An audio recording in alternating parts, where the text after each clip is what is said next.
Привет, зритель! Ты на канале Red Hyena. Сегодня мы поговорим об ачивках, напрямую связанных друг с другом. Stockpile и Take it to the max. Для ачивки Stockpile нужно, чтобы в вашем главном инвентаре одновременно оказалось все оружие, что есть в игре. А именно 4 пистолета, 4 дробовика, 4 автомата, 3 винтовки, 3 магнума, 3 гранаты, мины, Gatling Gun, Longbow, станрод, гранатомет и Rocket Launcher. Для открытия ачивки Take it to the max нам нужно будет всего лишь вкачать все, что вкачивается. Пистолеты. Это единственный пистолет в игре, который можно получить за красивые глаза. Остальные придется покупать. Вы найдете это оружие у Рейнарда. Вас буквально заставят взять его. Пропустить нереально.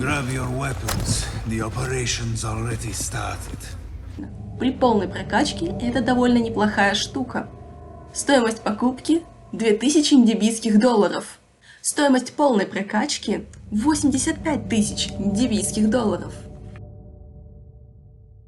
Открывается в магазине по мере прохождения сценария. После начала главы 3.1 пистолет должен появиться в продаже. Стоимость покупки 4000 индибийских долларов. Стоимость полной прокачки 84 тысячи индибийских долларов. Открывается в магазине также по мере прохождения сценария. После начала главы 5.1 пистолет появится в продаже. Стоимость покупки 4000 индибийских долларов. Стоимость полной прокачки 81 тысяча индибийских долларов. После максимальной прокачки Beretta M92F этот красавец появится в продаже. Выпускает 3 пули одной очередью. Может стрелять и одной пулей за раз. К нему нужно привыкнуть, иначе вам придется попрощаться с нормальной точностью. Фактически это то же самое оружие, что в Resident Evil 4 называлось Матильдой. Стоимость покупки 30 тысяч индибийских долларов. Стоимость полной прокачки 86 тысяч индибийских долларов. Дробовики. Добывается этот красавец в главе 1.2. На первой же локации в 1.2 находим ключ. В следующей локации с принцессой Элисон находим сам дробовик. Висит он на стене в рамочке на фоне ковра, а-ля отсылка к оригинальному Resident Evil 1. Хорошее оружие, надежное, а при полной прокачке еще и дает Nice бонус. Стоимость покупки 2000 индибийских долларов. Стоимость прокачки 70 тысяч индибийских долларов. Найти его можно в главе 3.3 во время погони за Ирвином, когда мы останавливаемся второй раз. Спасибо, Джош! Как только выходим из лодки и справляемся с Маджини, бежим назад до упора. Там прыгаем на мостик и бежим прямо, пока не добежим до будки. Наш дробовик тут. Стоимость покупки 4000 индибийских долларов. Стоимость полной прокачки 73 тысячи индибийских долларов.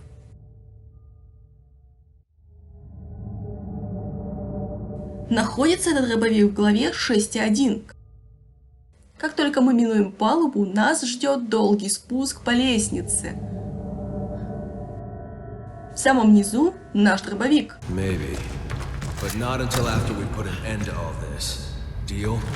Стоимость покупки 4000 индибийских долларов. Стоимость полной прокачки 75 тысяч индибийских долларов.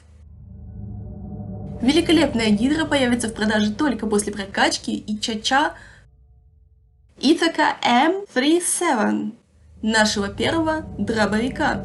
Самый мощный и веселый дробовик в игре. Стоимость покупки 30 тысяч индибийских долларов. Стоимость полной прокачки 94 тысячи индибийских долларов. Автоматы.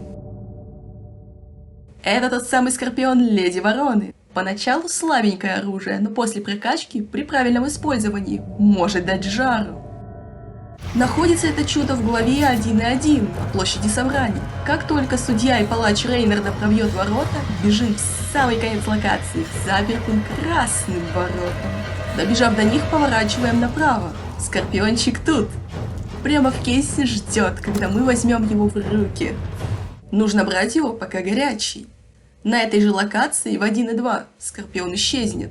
Стоимость покупки 2000 индибийских долларов. Стоимость прокачки 76 тысяч индибийских долларов. Калаш, и этим все сказано. Находится он в главе 5.1. После солнечного сада входим в лабораторию.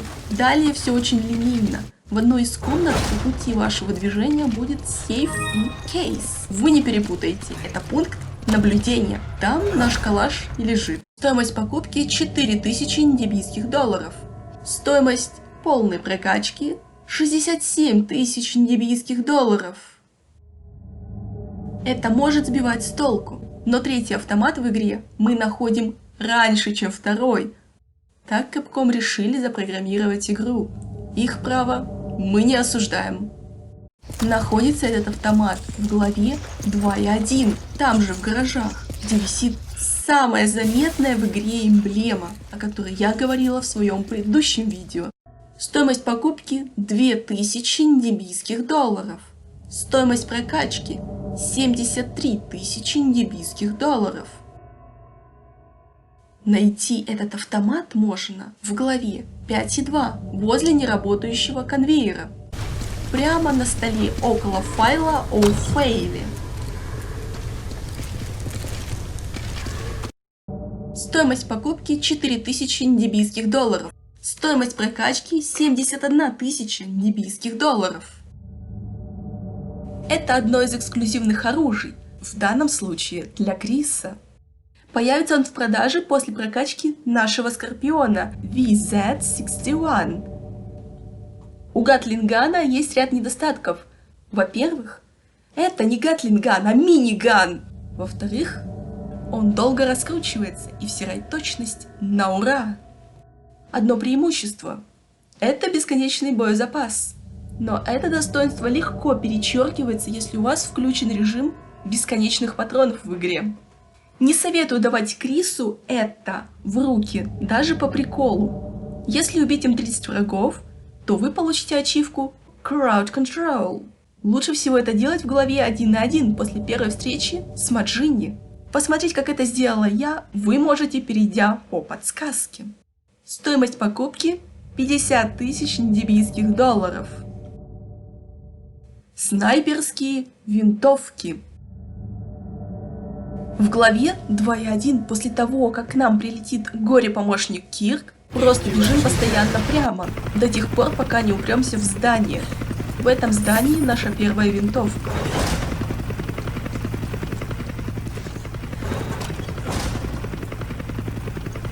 Стоимость покупки 2000 индибийских долларов. Стоимость прокачки 90 тысяч индибийских долларов. После шахты в главе 2.2 бежим смотреть, как леди Ворона закидала Ирвина дымовухами и вытащила свое гнездо кормить золотом. После этого быстро бежим к шкафчикам по левую сторону, если смотреть на окна. И крадем винтовку у Ирвина. На мой взгляд, лучшая винтовка в игре. У Ирвина явно неплохой вкус в оружии. Берри Бертон одобряет. Стоимость покупки 4000 индибийских долларов. Стоимость полной прокачки 62 тысячи индибийских долларов. Преимущество этой винтовки над предыдущими только в зуме. Тут можно приближать еще сильнее. Найти ее можно в главе 5.3 на втором этаже Missiles Area, в комнате с рубильником. Стоимость покупки 4000 индибийских долларов. Стоимость полной прокачки 64 тысячи индибийских долларов. Это второе эксклюзивное оружие в игре. Это оружие для Шевы. Появляется лук в магазине после полной прокачки первой винтовки S75. Тут есть как плюсы, так и минусы. Из плюсов. Лук очень мощный. Благодаря дугообразной траектории выстрела можно попадать по целям, находящимся за укрытиями. Из минусов.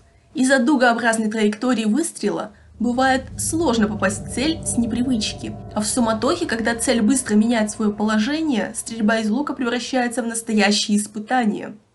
В городе и на базе лук лучше с собой не брать. На болотах Индипии и на пути к пирамиде Солнца он прекрасен. Стоимость покупки 50 тысяч ндибийских долларов. Магнумы. Знаменитый Смит & Вессон, 29-я модель. Крутая и мощная пушка, но и отдача у нее мощная. Найти этот револьвер можно в Индипии, в главе 3.1, за огромными воротами у трупа солдата. Если побежать к револьверу сразу, то можно убиться или попасть в ловушку. Если же сперва отбиться от местных жителей, то можно будет спокойно забрать оружие без каких-либо проблем. Стоимость покупки 4000 ндибийских долларов. Стоимость полной прокачки 78 тысяч ндибийских долларов. Магнум доктора Вескера можно забрать себе в главе 5.3. Нужно, чтобы Вескер выломал железные двери на первом этаже Крисом.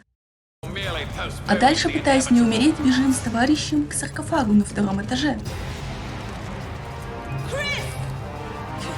Открываем его вместе и вуаля! Наш оружейный арсенал пополнен. Стоимость покупки 5000 ндибийских долларов. Стоимость полной прокачки 71 тысяча ндибийских долларов. Этот Смит & Вессон можно только купить. Чтобы он появился в магазине, нужно прокачать до максимума первый магнум Смит & Вессон M29. Стоимость покупки 30 тысяч ндибийских долларов. Стоимость прокачки 89 тысяч ндибийских долларов. Grenade Launcher. Старый добрый гранатомет. Единственное оружие в игре, патроны которого можно приобрести в магазине. Патроны на ачивку не влияют.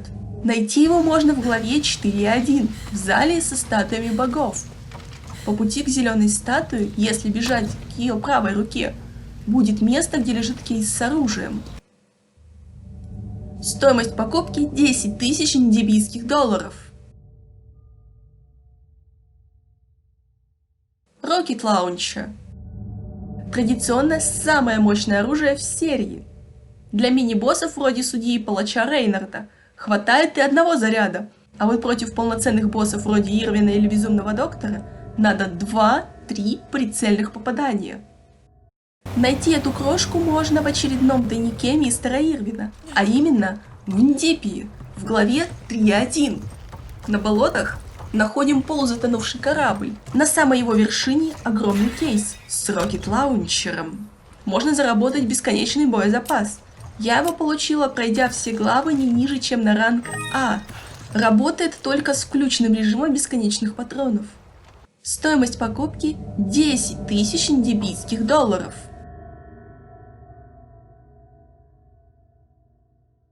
Станрод и мины можно только купить. Станрод стоит 3000 ндибийских долларов, мины же стоят каждая штука 1500 ндибийских долларов.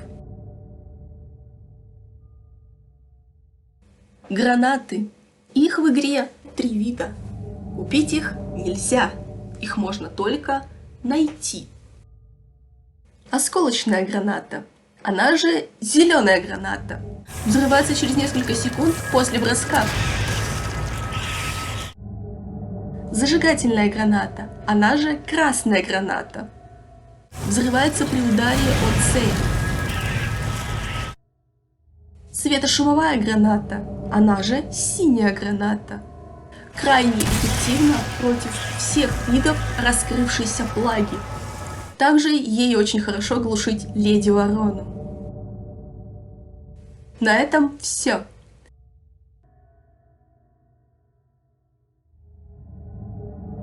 Что Чтобы не пропустить новые видео, подписывайся на канал и нажимай на колокольчик. Спасибо за просмотр и веселого прохождения!